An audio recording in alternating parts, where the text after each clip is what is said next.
Gordon was cross. Why should Henry have a new shape, he grumbled.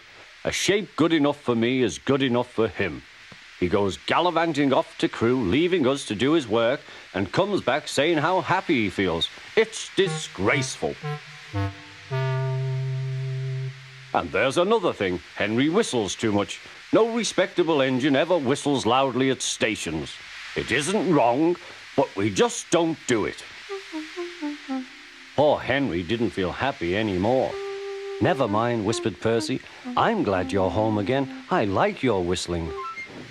Goodbye, Henry, called Gordon. We're glad to have you with us again, but remember what I said. Later, Henry stopped at Edward's station. Hello, Henry, said Edward. You look splendid. I was pleased to hear your happy whistle yesterday. Thank you, Edward, smiled Henry.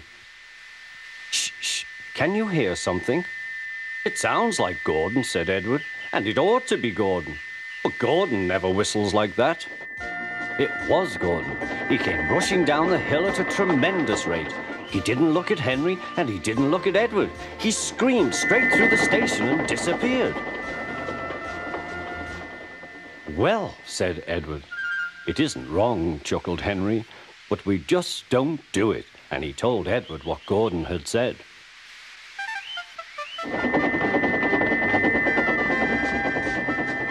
Meanwhile, Gordon screeched along the line. The noise was awful.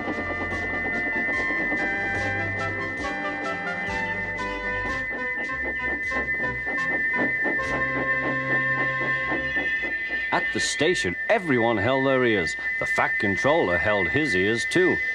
Take him away, he bellowed, and stop that noise!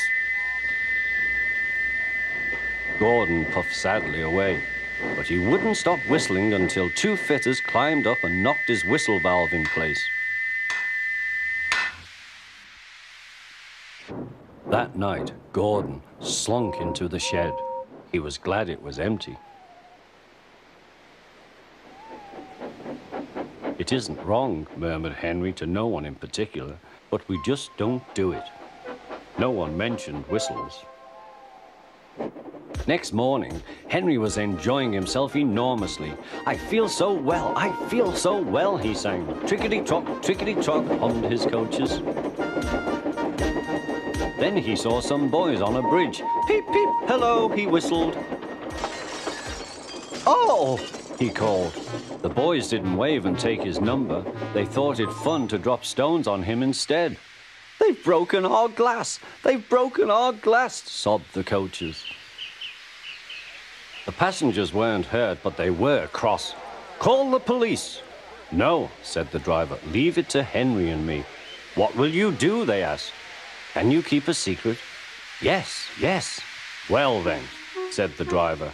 Henry is going to sneeze at those boys.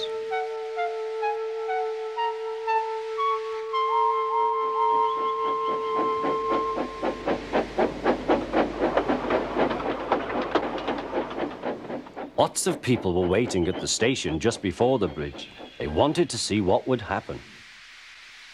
Henry has plenty of ashes, said the driver.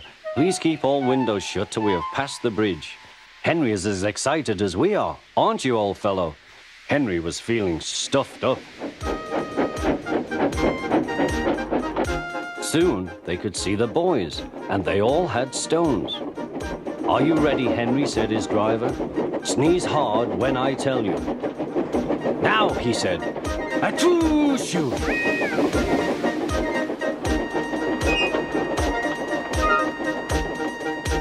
Well done, Henry, laughed his driver. Henry went home very pleased with himself.